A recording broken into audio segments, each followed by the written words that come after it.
En medio de esta comunidad nos animamos al amor y a las buenas obras. Nos recordamos que Cristo nos quiere perdonar otra vez más. Y Pablo utiliza, para hablar de la comunión, utiliza la idea del matrimonio.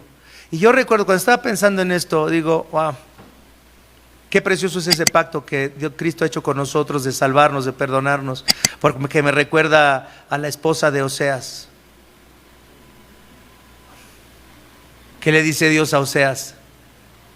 ¿Qué haga con esa esposa adúltera, infiel? Que vaya y que la busque y que la traiga otra vez. Y Oseas va como símbolo de Cristo y va y busca a esa mujer adúltera y la trae. Porque hay algo bueno en ella, porque dijo, es que ella cocina muy bien, voy a ir por ella. Es infiel, pero quizá riquísimo. Es muy buena madre. No hay nada bueno en esa mujer. Pero así es el amor de Cristo por nosotros, como el amor de Oseas por la mujer adúltera. Va y la busca y la trae porque la ama, porque la quiere cuidar, porque la quiere alimentar, porque quiere proveer para ella. ¿Se dan cuenta cómo es el amor de Cristo por nosotros? Estamos unidos en este pacto por la sangre y por el cuerpo de Cristo. Estamos en unidad con Cristo, somos parte de su cuerpo y Él cuida su cuerpo ahora como su iglesia. Él nos cuida como Oseas tuvo que cuidar de la mujer adúltera.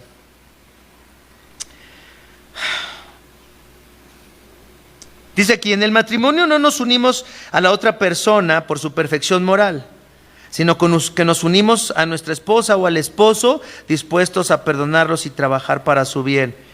Y esto nos debe hacer pensar.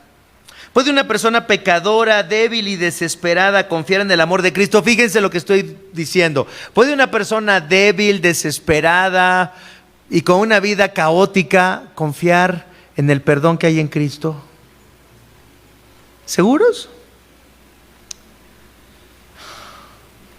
Por ejemplo, a mí me recuerda esto cuando vemos a nuestros hermanos en situación de calle. Marta Telles y su equipo han hecho un trabajo de muchos años con muchas personas a las que les han predicado el evangelio. Y de pronto vemos a alguien, a Pedrito o a alguien viniendo a la iglesia. Y antes cuando hacíamos la fila, ahí estaban en la fila, ¿no? Y de pronto yo decía, ¿les damos la comunión? Ellos ya han declarado que son cristianos, que han puesto su fe en Cristo. Pero sabemos que salen de aquí y se pierden otro mes más o 6 meses más y vuelven a regresar. ¿Qué hacemos con estas personas con vidas caóticas, desesperadas? Si ellos dicen que quieren venir a Cristo, que necesitan a Cristo. Si ellos dicen, soy pecador, necesito a Cristo. ¿Les damos el sacramento o no? ¿Querrá Cristo perdonarlos una vez más? A esas personas en situación de calle, que vuelven otra vez a sus antiguos vicios, a sus adicciones, que vuelven otra vez a su vida inmoral. ¿Querrá perdonarlos Cristo si vienen a Él? ¿O no? ¿O ya estará cansado de que vengan a Él? El otro día esta semana estaba viendo un video de Justin Bieber del 2016, en el que de pronto en un concierto se sienta en un sillón y dice, quiero cantar algo especial, y empieza con su guitarra, empieza a cantar canciones de la iglesia, canciones cristianas. O recuerdo a Elvis Presley cantando y llorando y cantando himnos preciosos con los que creció. ¿Nunca han oído a Elvis Presley cantar himnos cristianos? Pongan en el YouTube, por favor, háganlo. Pongan en el YouTube, pongan a Elvis Presley cantando How Great Thou Art. Que cuán grande es el Señor. Precioso. Y así llorando. Y tú dices, esas personas son irredimibles. Ni Justin Bieber ni Elvis Presley pueden ser perdonados. No merecen ser perdonados. No pensamos así. ¿No pensamos que nosotros merecemos más el perdón que Justin Bieber? ¿No lo mereces tú más que Justin Bieber? ¿No lo merezco yo más que Elvis Presley? Él ni fue pastor. ¿No merecemos más el perdón que esas personas horribles, pecadoras, locas? Así pensamos que son. Pensamos que no merecen que Cristo los perdone, que nosotros merecemos más que ellos que Cristo nos perdone.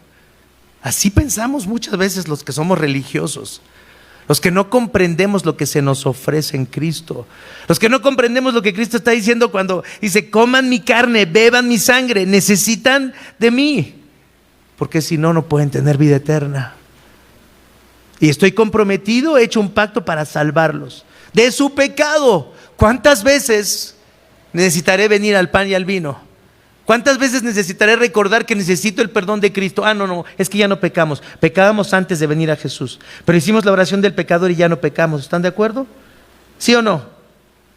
Hermano Aparicio, ayúdame. Dime que ya no pecas. No. Cuando vemos las historias del Zaqueo, que dice: me arrepiento, robé, voy a devolverlo, pensamos que ya se arrepintió y que nunca más volvió a pecar Zaqueo. ¿O si volvería a pecar? No sabemos, no digan. Pero por ejemplo, de Pedro sí sabemos, ¿no? Traicionó a Jesús, lloró cuando se dio cuenta que lo había traicionado, le dolió su pecado, se arrepintió, sí, y Cristo después de la resurrección lo restauró, ¿no? Y después de eso ya no pecó, ¿verdad que ya no? ¿O era hipócrita? Dice que Pablo lo tuvo que reprender. ¿En dónde? En Antioquía, porque le tenía miedo a los judíos.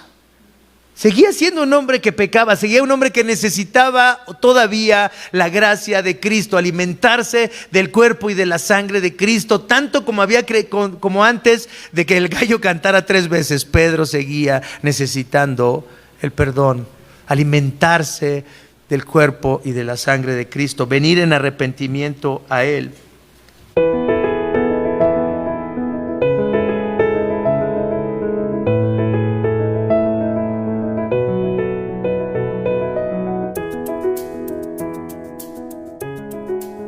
Y vamos a ir a la palabra del Señor que está en el texto hoy del Evangelio de Juan, en el capítulo 6, en los versículos 44 al 56. Evangelio de Juan, capítulo 6, de los versículos 44 al 56.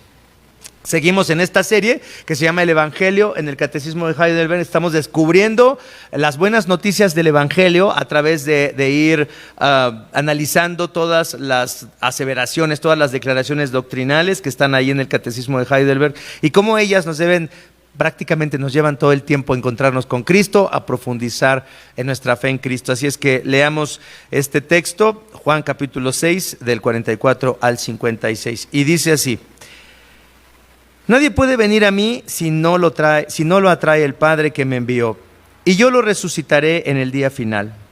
En los profetas está escrito: a todos los instruirá Dios. En efecto, todo el que escucha al Padre y aprende de Él, viene a mí. Al Padre nadie lo ha visto, excepto el que viene de Dios. Solo Él ha visto al Padre. Ciertamente les aseguro que el que cree tiene vida eterna. Yo soy el pan de vida. Los antepasados de ustedes comieron el maná en el desierto y sin embargo murieron. Pero este es el pan que baja del cielo. El que come de él no muere. Yo soy el pan vivo que bajó del cielo. Si alguno come de este pan, vivirá para siempre. Este pan es mi carne que daré para que el mundo viva. Los judíos comenzaron a disputar acaloradamente entre sí: ¿cómo puede éste darnos a comer su carne? Ciertamente les aseguro, afirmó Jesús, que si no comen la carne del Hijo del Hombre, ni beben su sangre, no tienen realmente vida. El que come mi carne y bebe mi sangre tiene vida eterna, y yo lo resucitaré en el día final. Porque mi carne es verdadera comida, y mi sangre es verdadera bebida. El que come mi carne y bebe mi sangre, permanece en mí, y yo en él. Esta es la palabra del Señor y el título del sermón es La Santa Cena y la Fe. Y quiero que pensemos en el contexto en el que Jesús está hablando. Jesús acaba de alimentar a los 5,000, antes de estos versículos que leímos, Jesús acaba de alimentar a 5,000 personas. Fue a Capernaum y lo siguieron hasta allá, fueron de estos que se habían alimentado en esta alimentación milagrosa, llegaron hasta Capernaum en busca de Jesús, y entonces Jesús empieza a exhortarles a todos estos que lo habían ido a buscar. Él sabía que muchos de ellos no lo habían ido a buscar porque estaban interesados en la vida eterna, porque estaban interesados en entender más cómo iba a ser esta misión mesiánica, porque obviamente estaban viendo que Él hacía estos milagros. Entonces Jesús los reprende de esta manera. Fíjense lo que les dice primero: nadie puede venir a mí si no lo atrae el Padre que me envió, y yo lo resucitaré en el día final. Fíjense qué cosa tan fuerte. Están llegando a buscarlo para a lo mejor presenciar otra alimentación milagrosa, ¿no? Oye, pues si ayer nos alimentó, ¿qué tal si vamos, lo seguimos y otra vez nos alimenta? Y Jesús dice: no, espérense, tienen que pensar algo. Nadie puede venir a mí si no lo atrae el Padre que me envió, y yo lo resucitaré en el día final. ¿De qué les habla? No les habla de una alimentación física, no les habla acerca de una necesidad que tienen en ese momento, sino les habla de una necesidad más profunda: la necesidad de la vida eterna. Dice: en los profetas está escrito, a todos los instruirá Dios. Y en efecto, todo el que escucha al Padre y aprende de Él, viene a mí. ¿Por qué están ustedes aquí? ¿Quieren más comida o realmente es porque el Padre los ha atraído hacia mí? Porque han escuchado mis enseñanzas y les interesan mis enseñanzas. Eso es lo que está diciéndoles Jesús. ¿Realmente están atraídos por mis enseñanzas o solamente por el pan? Fíjense por qué pienso esto y por qué realmente esta es la interpretación. Porque dice: al Padre nadie lo ha visto excepto el que viene de Dios, solo Él ha visto al Padre. ¿Quién es el único que ha visto al Padre? El que viene de Dios, que es Cristo. Ciertamente les aseguro que el que cree tiene vida eterna. Hasta ahí puede ser que no haya una conexión directa con la alimentación. Hasta ahí puede ser que esté hablando Jesús de algo que ellos necesitan, pero que todavía no hacen una conexión. ¿Qué tiene que ver esto? ¿Por qué nos estás hablando de esto? ¿Por qué no estás hablando de tus enseñanzas, de la vida eterna, de la resurrección? Y viene aquí la conexión: yo soy el pan de vida. Fíjense, judíos, los que estaban escuchándolo eran judíos. Los antepasados de ustedes comieron el maná en el desierto y sin embargo murieron. Pero este es el pan que baja del cielo. Yo soy el pan que baja del cielo. El que come de él no muere.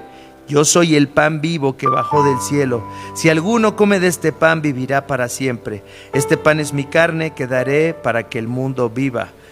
Prácticamente Jesús está confrontando a estas personas con la idea de ¿qué es lo que están buscando conmigo? ¿Están buscando el pan físico o se dan cuenta de su necesidad? ¿O se dan cuenta de su miseria? ¿O se dan cuenta de su perdición? ¿O se dan cuenta que son enemigos de Dios y que necesitan ser perdonados de sus pecados, que necesitan ser alimentados por mí, porque yo soy el pan que da vida eterna? Sus antepasados comieron el maná.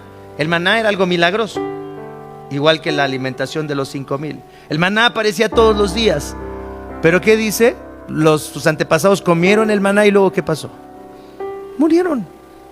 Pero si ustedes comen de este pan, van a tener vida eterna. Fíjense lo que dice en el versículo 52. Los judíos comenzaron a disputar acaloradamente entre sí: ¿cómo puede darnos a comer su carne? Dice el versículo 53: ciertamente les aseguro, afirma Jesús, que si no comen la carne del Hijo del Hombre ni beben su sangre, no tienen realmente vida. El que come mi carne y bebe mi sangre tiene vida eterna, y yo lo resucitaré en el día final. ¿Están de acuerdo que si nosotros hubiéramos estado ahí, Suriel, Rangel, hubiéramos entendido perfectamente lo que estaba diciendo Jesús? ¿Ustedes sí están de acuerdo? O sea, hubiéramos agarrado los cubiertos y hubiéramos dicho: bueno, dale. ¿Sí o no? ¿No? ¿No hubieran ustedes reaccionado de esa manera? ¿No se entiende claramente lo que está diciendo Jesús? ¿O sí se entiende claramente? ¿Se entiende clarísimo? ¿O no? ¿Cómo lo ven ustedes? Imagínense que ustedes son de esos 5,000 que están ahí diciendo: tal vez hoy nos va a dar de comer otra vez. Y todas estas palabras de Cristo hasta que dice: el que no come mi carne y bebe mi sangre, ¿qué dice? No puede tener vida eterna, pero el que come y bebe mi sangre tiene vida eterna y lo resucitaré en el día final. ¿Se imaginan qué choque? ¿Qué palabras tan desafiantes? ¿De qué está hablando este hombre? Cuando vemos en el versículo 52, los judíos comenzaron a disputar acaloradamente entre sí: ¿cómo puede darnos a comer su carne? Decimos: esos judíos necios, tontos, ¿no? No se les hace como que son palabras como un poco donde debería haber un poco de desprecio hacia los judíos por no comprender esto. Yo cuando lo leo digo: judíos tontos. Pero ¿qué hubiera pasado si hubiéramos estado ahí nosotros? Nos hubiéramos quedado ¿De qué habla este hombre? ¿Cómo podemos comer su carne y beber su sangre? ¿De qué está hablando? Entendemos perfectamente lo del maná. Es parte de nuestra tradición. Dios sustentó a su pueblo con este pan, pero Él dice que Él es el pan que descendió del cielo y que debemos comer de su carne y beber de su sangre. Dice en el versículo 55, porque mi carne es verdadera comida y mi sangre es verdadera bebida. El que come mi carne y bebe mi sangre permanece en mí y yo en él. A mí me alegra mucho no haber estado ahí, me alegra mucho no haber sido testigo de esto. Me alegra mucho haber nacido 2000 años después de que pasó esto y tener a todos los teólogos explicando esto y tener registrado cómo Jesús instituye la Santa Cena, y me encanta tener los evangelios completos, las cartas de Pablo. Qué privilegio tenemos nosotros de no haber quedado ahí diciendo de qué está hablando este hombre. Qué bueno es poder comprender de lo que está hablando Cristo, de que necesitamos que su cuerpo sea partido para el perdón de nuestros pecados y que su sangre sea derramada para el perdón de nuestros pecados. Eso es lo que hoy vamos a ver en estas 3 preguntas del catecismo, la pregunta 75 hasta la 77. Dice la pregunta 75: ¿cómo te recuerda y confirma la Santa Cena que tú participas del único sacrificio de Cristo en la cruz y de todos sus beneficios? Fíjense cómo la pregunta está hecha en el contexto de los tiempos de la Reforma, de los tiempos en el que todavía estaban peleándose católicos contra protestantes, porque dice: ¿cómo te recuerda y confirma la Santa Cena que tú participas? Y aquí marca en ese único sacrificio de Cristo en la cruz. ¿Por qué único? Porque recuerden ustedes que la tradición de la Iglesia Católica medieval, y todavía hasta la fecha, es que cada vez que se ofrece el pan y el vino en la misa, en el sacrificio, es un sacrificio real. Se vuelve a romper el cuerpo de Cristo. El vino se vuelve a convertir en sangre. Esa es la doctrina de la transubstanciación de la Iglesia Católica.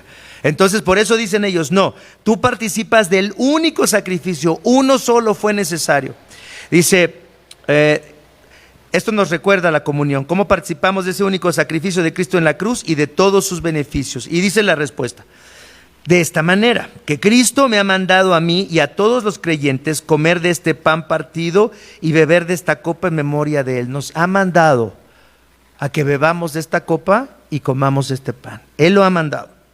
Dice, y ha unido a ellos, es decir, a estos elementos, al pan y al vino, estas promesas. Primero, que su cuerpo fue ofrecido y partido en la cruz. ¿Por quién? Por mí. Por mí. No sé por ustedes, pero tiene que ser algo personal esto. Tiene que ser partido por mí. Dice, y su sangre derramada por mí de una manera tan real como cuando veo con mis ojos que el pan del Señor es partido por mí y la copa me es comunicada. Y segundo, que con su cuerpo crucificado y sangre derramada, fíjense, aquí está este asunto importante: Él mismo alimenta y nutre mi alma para vida eterna de una manera tan real como cuando recibo de la mano del ministro y pruebo con mi boca el pan y la copa del Señor, los cuales me son dados como señales verdaderas del cuerpo y la sangre de Cristo. Fíjense, Él mismo alimenta y nutre mi alma para vida eterna de la misma manera en la que el pan es partido y lo comemos y lo masticamos y la copa es servida y la bebemos. De esa manera tan real, dice, Él alimenta y nutre mi alma para vida eterna. ¿Realmente creemos esto? ¿Realmente tú crees que cuando vienes al sacramento y cuando te identificas este pan como el cuerpo partido por ti y esta sangre como la sangre derramada por ti, entiendes que Cristo está alimentando y nutriendo tu alma constantemente? Que Él está efectuando una obra en tu corazón y en mi corazón constantemente. Que hay una presencia inescapable de Dios en medio de sus hijos, en donde Cristo está cuidándote de una manera personal. ¿Piensas eso constantemente? ¿Eres consciente de eso? ¿De cómo alimenta a Cristo y nutre tu alma para vida eterna? Alguien puede decir, es que yo no veo a Dios haciendo grandes cosas por mí, sinceramente. Yo no veo a Dios haciendo algo sobrenatural por mí. ¿Dónde está Dios? ¿Dónde está Dios? A veces queremos que Dios haga algo como más real, ¿no? Que Dios me muestre su amor de una forma más real, porque no lo veo de una forma tan real. Pero Dios usa circunstancias para recordarnos que Él está nutriéndonos y que Él está alimentándonos y que Él está interesado en nuestra salvación. Y que no nos deja. Y son de muchas maneras. Hay muchas maneras en las que Dios utiliza las circunstancias para recordarnos que Él nos está nutriendo, para que recordemos que necesitamos poner nuestra confianza en Cristo una vez y otra vez. Fíjense, estamos hablando de circunstancias que Dios pone. Dios puso a los judíos en el desierto y podría haberles dado un ribeye todos los días si hubiera querido. Hubiera podido darles chicharrones, no, ellos no comían chicharrón, ¿verdad? Pero otra cosa, cualquier alimento kosher, todos los días. ¿Podría haberlos alimentado de banquetes todos los días? ¿Sí o no? ¿Podría haberles dado comida en abundancia, la comida más rica, todos los días? Así como Cristo alimentó a los 5,000. Y sin embargo, ¿qué decidió hacer Dios? Llevarlos por el desierto para que tuvieran que depender de Dios. Y Dios los iba a nutrir y Dios los iba a alimentar todos los días, pero bajo sus términos, bajo sus condiciones. Así como nos tiene que alimentar a nosotros bajo sus condiciones todos los días, poniéndonos circunstancias que tal vez no nos gustan. ¿No? Un problema con un hijo rebelde. ¿No? Bueno, no, eso no es tan pesado, tener hijos rebeldes, no es algo tan duro, sí. Es duro, ¿no? No sé, un problema de salud que no tiene solución. Y tienes que aguantar los dolores y los tratamientos y todo, y ahí tienes que ser alimentado, ahí Dios te está alimentando, va a alimentar tu fe en medio de esas circunstancias, en medio de la enfermedad, en medio de un problema con un hijo, en medio de un problema matrimonial, un matrimonio miserable, un matrimonio que no te satisface, un matrimonio difícil. Y entonces Dios decide que a través de eso tú tengas que depender de Él, encontrarte con Él y Él te va a alimentar. De una manera tan real, dice el texto, de una manera tan real como cuando se parte el pan y se sirve la copa y te la tomas y te lo comes. De esa manera tan real está Él interviniendo en nuestras vidas. Dios pone de pronto a alguien en nuestras vidas, ponen a un familiar que se convierte a Cristo y de pronto ese familiar empieza a echar a perder las navidades, empieza a decir que oremos, que demos gracias a Dios, empieza a comportarse como una persona extraña, loca, y empieza a hablarnos de Jesús y nos manda Biblias y cosas así. De pronto esa circunstancia desagradable Dios empieza a tratar con nosotros y nos va llamando a Él. Puede ser que Dios te ponga una novia, un novio cristiano, tú no pensabas en eso. ¿Y qué te está mostrando Dios a través de esa novia, ese novio cristiano, cuando tú no estabas interesado en eso? Que te ama, que quiere que le conozcas y que quiere que vengas a Él, porque quiere alimentarte para la vida eterna. Quiere que tú vengas a Él y vengas a la vida eterna. ¿Qué es lo que hace Dios? ¿Qué circunstancias está poniendo Dios en tu vida para llevarte a que tengas que alimentarte de Cristo, para que tengas que ir a la cruz de Cristo, para que tengas que ir al cuerpo de Cristo, a la sangre de Cristo? Porque eso es lo que estaba haciendo Dios con los judíos y es lo que dice el catecismo: Él mismo alimenta y nutre mi alma para vida eterna. De una manera tan real. Si tú no crees que es real, ve tus circunstancias. ¿Tus circunstancias son más reales o no? ¿Dudas de tus circunstancias? Si dudas de tus circunstancias, te voy a recomendar una terapia o algo. Pero tus circunstancias son tan reales. ¿Qué es lo que Dios ha puesto para llevarte hacia Cristo? Para recordarte que Él te ama, que Él dio su vida por ti, su cuerpo por ti, su sangre por ti. ¿Qué es lo que Dios está utilizando?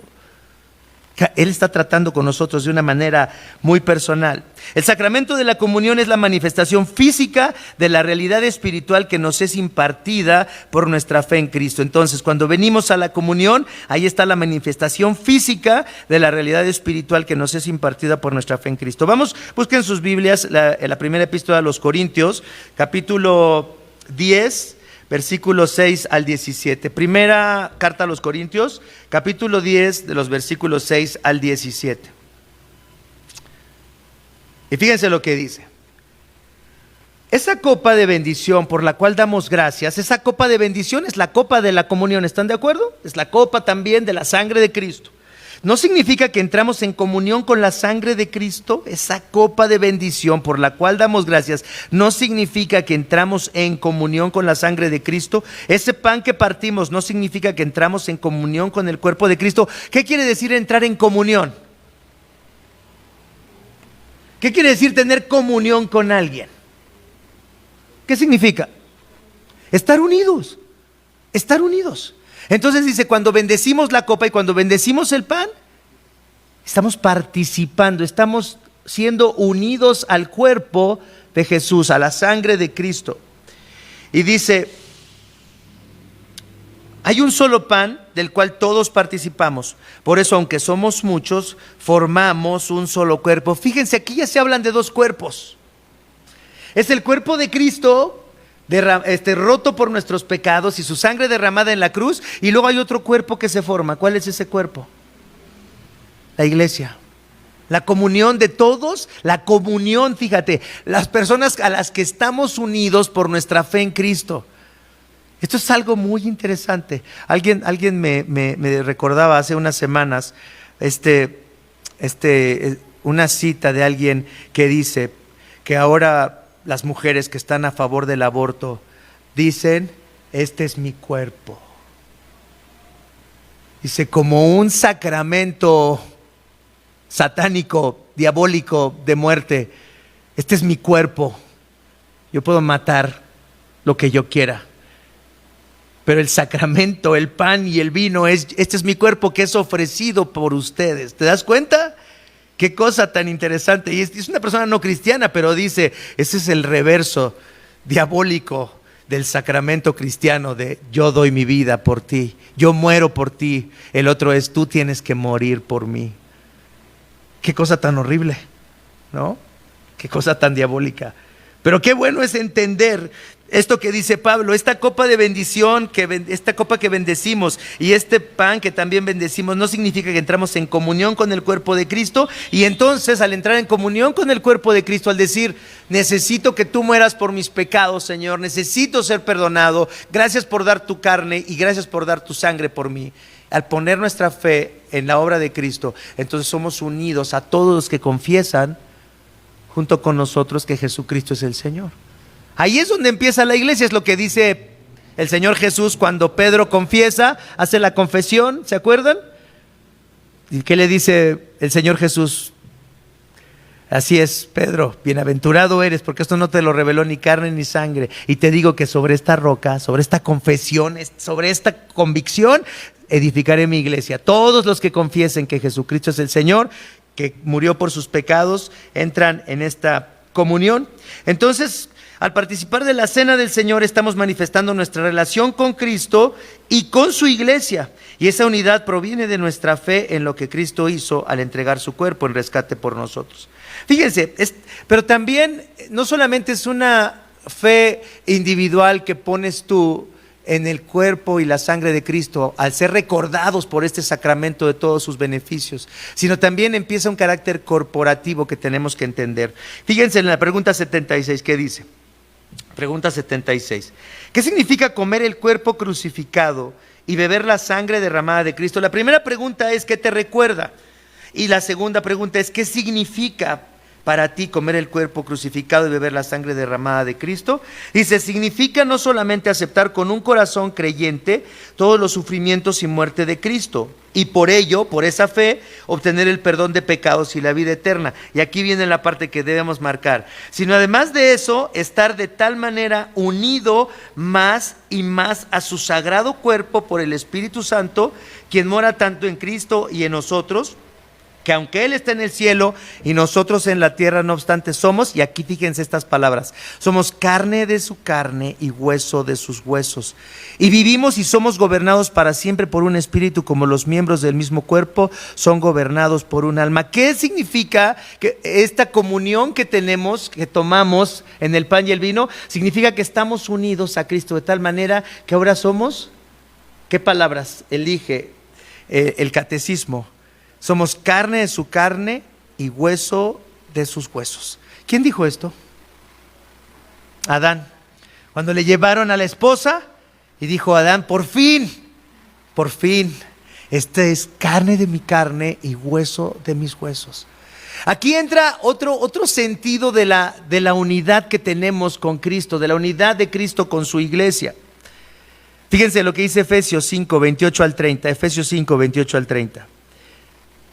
Este pasaje que utilizamos siempre en la preparación prematrimonial de las parejas aquí en la iglesia. Fíjense lo que dice Efesios 5, del 28 al 30. Dice, asimismo, el esposo debe amar a su esposa como, ¿qué?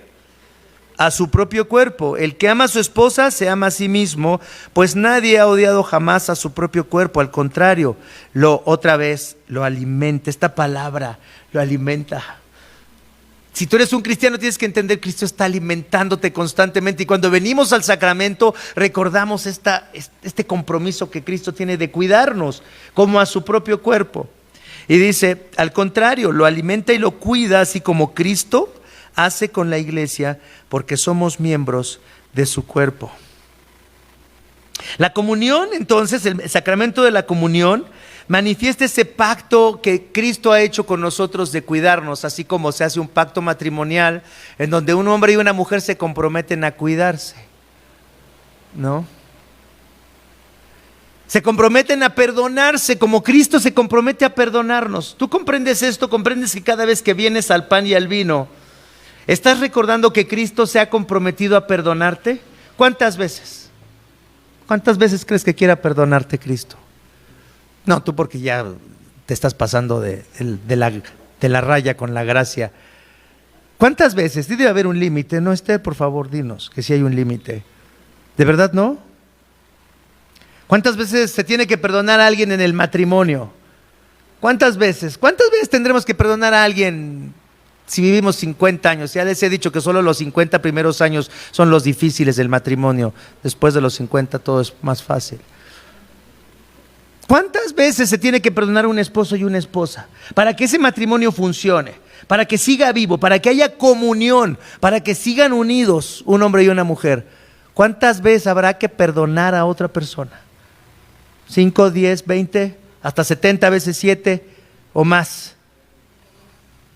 ¿Cuántas veces? Todas. Todas las veces que sea necesario. Esto de la comunión tiene que llevarnos a esta visión de la relación matrimonial, porque Pablo habla de que la relación matrimonial entre un hombre y una mujer son el reflejo, la imagen más clara de la relación de Cristo y su iglesia, en donde Cristo se compromete, hace un pacto de perdonarnos todo el tiempo, porque todo el tiempo. ¿Hasta cuándo vas a necesitar que Cristo te perdone? ¿Hasta cuándo van a necesitar que Cristo les perdone? ¿Cuándo van a dejar de pecar ustedes, pecadores? ¿Hasta cuándo vas a dejar de pecar? ¿No deberíamos de haber dejado ya de pecar?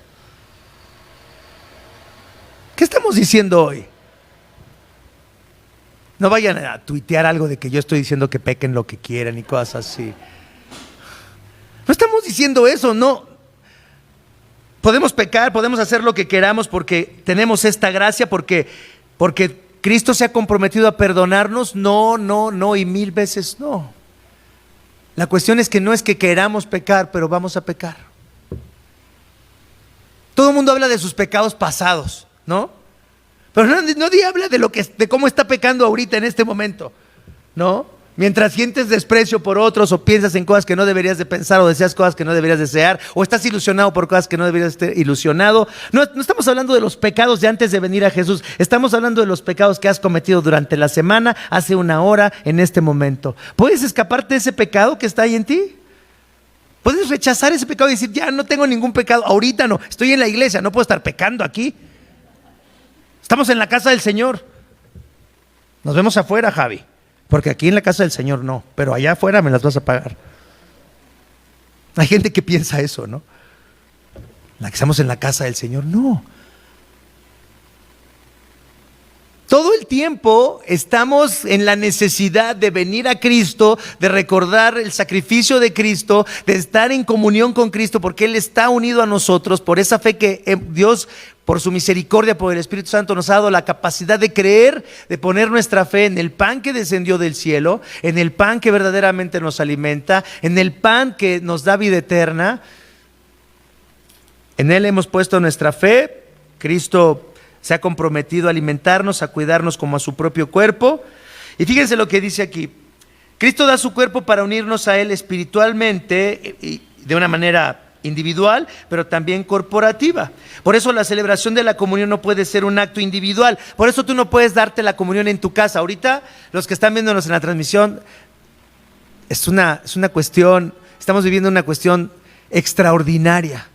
Pero no se trata de que nosotros mismos, que yo tenga mi fe cristiana individual y que yo pueda estar en mi casa tomando la comunión, o que yo me bautice a mí mismo. Entramos en lo que dijimos, en una fe corporativa, donde necesitamos de la iglesia. Porque dice, somos gobernados para siempre, dice el catecismo, por un espíritu, como los miembros del mismo cuerpo son gobernados.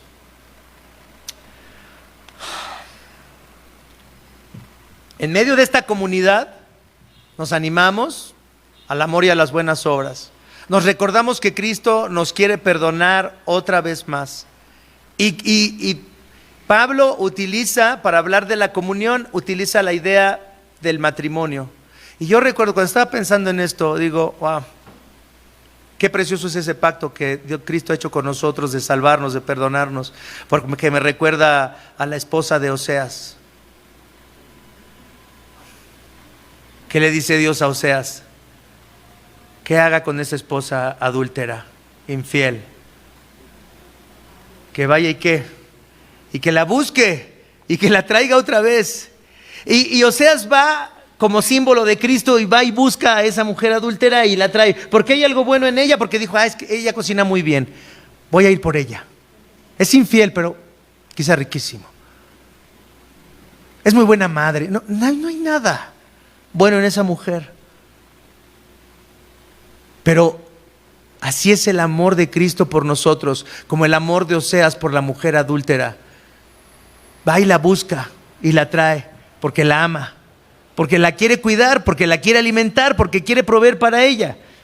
¿Se dan cuenta cómo es el amor de Cristo por nosotros? Estamos unidos en este pacto por la sangre y por el cuerpo de Cristo. Estamos en unidad con Cristo, somos parte de su cuerpo y Él cuida su cuerpo ahora como su iglesia. Él nos cuida como Oseas tuvo que cuidar de la mujer adúltera.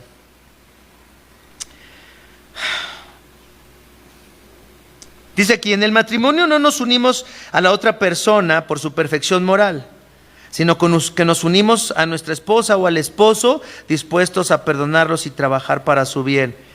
Y esto nos debe hacer pensar. ¿Puede una persona pecadora, débil y desesperada confiar en el amor de Cristo? Fíjense lo que estoy diciendo. ¿Puede una persona débil, desesperada y con una vida caótica confiar en el perdón que hay en Cristo? ¿Seguros?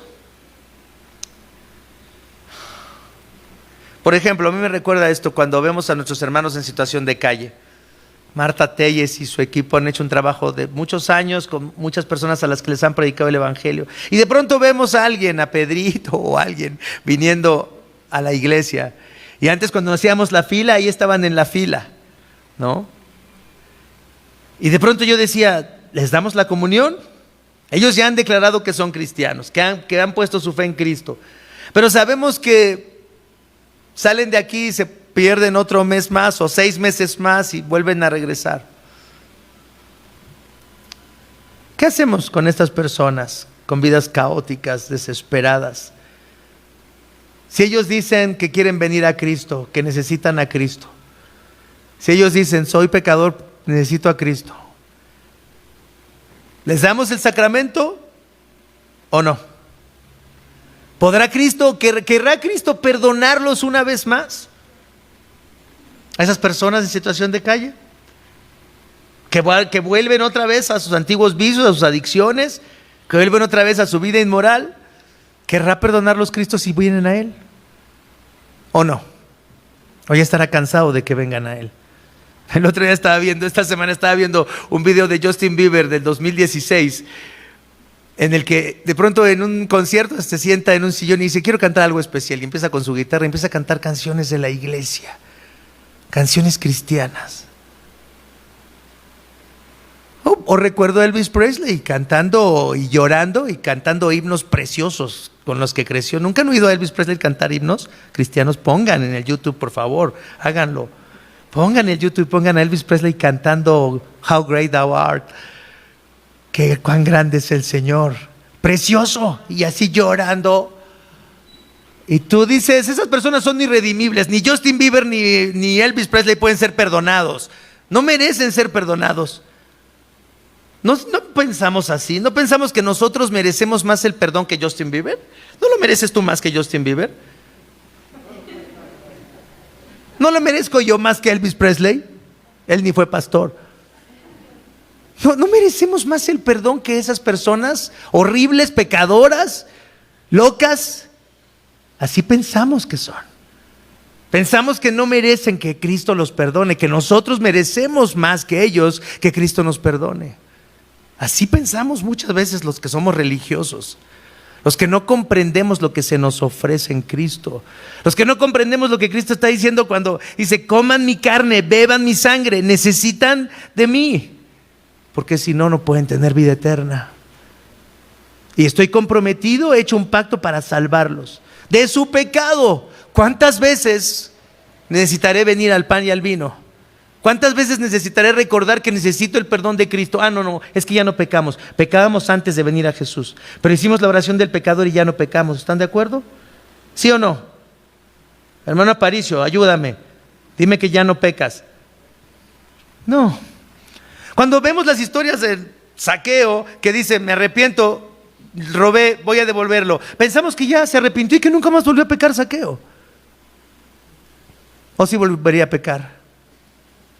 No sabemos, no digan. Pero por ejemplo, de Pedro sí sabemos, ¿no? Traicionó a Jesús, lloró cuando se dio cuenta que lo había traicionado, le dolió su pecado, se arrepintió, sí, y Cristo después de la resurrección lo restauró, ¿no? Y después de eso ya no pecó, ¿verdad que ya no? ¿O era hipócrita? Dice que Pablo lo tuvo que reprender, ¿en dónde? En Antioquía, porque le tenía miedo a los judíos.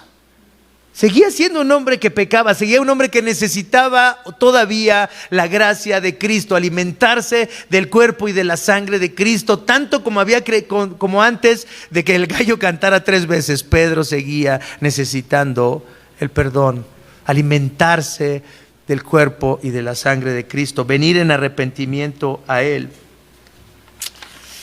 Ay.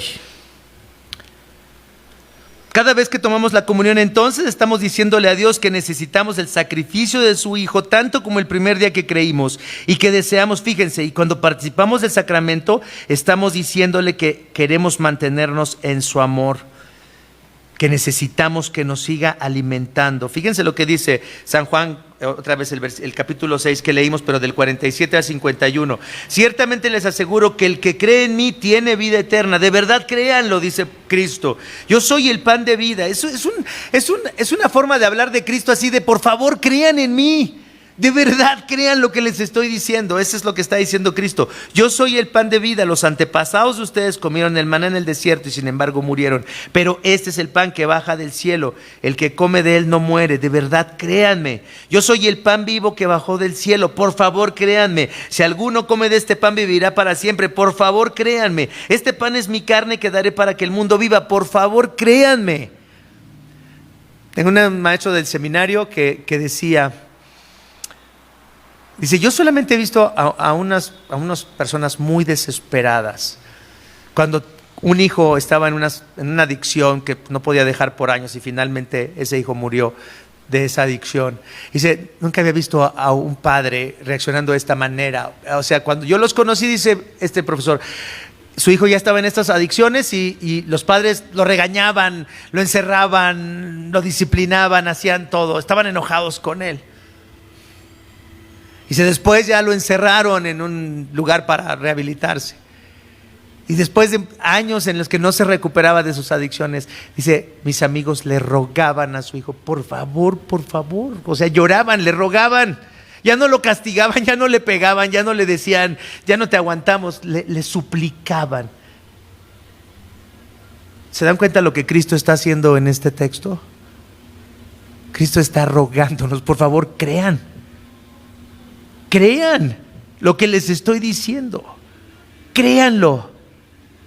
Es una insistencia de Cristo a los que lo están oyendo, créanlo. Y por eso nos ha dado el sacramento. Porque dice, porque tan real es esa salvación en la que Cristo dice, por favor créelo, como el pan cuando es partido y te lo comes, como el vino cuando es servido en la copa y te la pasan y la bebes. Así tan real es eso. ¿Es de verdad tan real esta salvación para nosotros como el pan y el vino? La fe en Cristo entonces es, como ya dijimos, como esta relación matrimonial, tiene un significado profundo de unidad con Cristo. Las personas que se casan son imperfectas. Solo el perdón puede hacer que un matrimonio funcione, solo el perdón puede hacer que una relación padre-hijos funcione, solamente el perdón puede hacer que una comunidad funcione, solamente el perdón puede hacer que una iglesia funcione. Sin perdón no hay ninguna relación puede sobrevivir. Finalmente dice la pregunta 77, aquí donde preguntan los teólogos de Heidelberg, ¿dónde ha prometido Cristo que Él en verdad te alimentará y nutrirá a los creyentes con su cuerpo y su sangre de una manera tan real como cuando ellos comen ese pan y beben de esta copa? Dice, en la institución de la cena, esa es la respuesta. En la institución de la cena, que dice que el Señor, la noche en que fue entregado, tomó pan y habiendo dado gracias lo partió y dijo, tomen y coman, esto es mi cuerpo que por ustedes es partido. Dice, ahí en la institución está la promesa de que nos alimentará. Dice, hagan esto en memoria de mí. Asimismo tomó también la copa después de haber cenado, diciendo, esta copa es el nuevo pacto en mi sangre. Hagan esto todas las veces que la bebieren en memoria de mí. Así pues, todas las veces que coman este pan y beban de esta copa, la muerte del Señor anuncian, proclaman esta muerte hasta que Él venga. Y el apóstol Pablo repite esta misma promesa en el versículo que ya leímos antes en 1 Corintios 10. La copa de bendición que bendecimos no es la comunión de la sangre de Cristo, el pan que partimos no es la comunión del cuerpo de Cristo. Siendo uno solo el pan, nosotros con ser muchos somos un cuerpo, pues todos participamos de aquel mismo pan. Cristo alimentará nuestra fe en Él si permanecemos confiando en Él, participando por la fe de su cuerpo y de su sangre. No es lo que decimos cada semana cuando vienes a la comunión, que decimos, ¿crees que necesitas hoy el perdón? ¿Crees que eres tan miserable que necesitas venir a Cristo? O sea, ¿crees que estás tan mal que Cristo tuvo que morir por ti? Porque si estás un poquito mal, lo único que necesitas es una reforma moral. Pero si realmente estás muerto en tus delitos y pecados, necesitas que Cristo muera por ti. ¿Qué necesitas tú? ¿Una reforma moral? ¿Qué necesitan ustedes? ¿Solamente un poquito de cambio? ¿O necesitan de verdad que Cristo dé su vida por ustedes? ¿Necesitamos realmente que Dios nos salve del juicio venidero, de la condenación eterna? Si pecas y no vienes a Cristo, ¿a quién vas a ir? Fíjense, si pecas y no vienes a Cristo y dices, no puedo tomar esa copa, no creo que la necesito, no creo que necesito este pan hoy. La verdad es, he tenido una buena semana. ¿Alguien viene así? ¿Alguien puede venir y decir, he tenido una buena semana, no creo que necesite la comunión, no creo que estoy tan mal como para tener que venir otra vez y decir, Señor, gracias por morir por mí? Si no aceptas su gracia y tu horrible condición, ¿en quién hallarás consuelo para tu corazón? Si no aceptas su sacrificio hecho por ti, entonces ¿quién podrá salvarte del juicio venidero? Fíjense, cuando estaba pensando en esto, cómo necesitamos ser alimentados de esta fe puesta en la obra de Cristo, en su cuerpo destrozado por nosotros y su sangre derramada para el perdón de nuestros pecados. Vivimos en una cultura del cancel. ¿Sí saben qué es eso o eso es muy millennial? La cultura del cancel. Tú todavía eres millennial, niña, ¿sí o no? ¿Sí sabes qué es el cancel? Muy bien. El cancel es esto de que de pronto un grupo de personas se unen para cancelar en los medios, en las redes sociales, a ciertas personas que dicen cosas que los ofenden a ellos. Si hablas en contra de los negros, entonces te cancelan. Si hablas en contra de las mujeres, te cancelan. Si hablas en contra de los homosexuales, te cancelan. Si hablas en contra de los transgéneros, te cancelan. Entonces hay ciertos grupos que trabajan para cancelar a todos los que han dicho algo ofensivo para ciertos grupos. Y estaba leyendo un artículo buenísimo hace poco acerca de esta es la cultura de la venganza. Qué interesante, ¿no? Que las personas no creyentes, que las personas que dicen que son ateas, que las personas que no temen a Dios, aman la cultura de la cancelación. Y dice, oye, y dice una persona, pero es que, oye, eso lo dije cuando tenía 16 años, ¿por qué me quieren cancelar ahora? O sea, sí dije eso, estuvo mal lo que dije, pero no sabía yo lo que decía. Tenía yo 16 años, estaba en la prepa, ¿por qué me cancelan? Dice, no hay perdón. No hay perdón. Te vamos a cancelar. Debes de pagar por lo que hiciste. Debes de pagar por lo que nos hace sentir a nosotros. Debes de pagar por ofendernos. ¿Se imaginan lo que piensan esas personas cuando les decimos que tenemos un Dios, los cristianos, que va a venir a juzgar a todas las personas y que va a cancelar a todos los que han ofendido a otros? ¿Qué dirían ellos si les decimos que viene un juicio venidero para que todos los que han ofendido a alguien sean cancelados por siempre? Lo que ellos quieren les parecería ridículo si les dijéramos que Dios lo va a hacer de la misma manera que ellos lo están haciendo. No hay perdón para ti, es tu decisión. No es que no quiera perdonarte, ahí está mi hijo dado por ti. Pero si no quieres, no hay perdón para ti.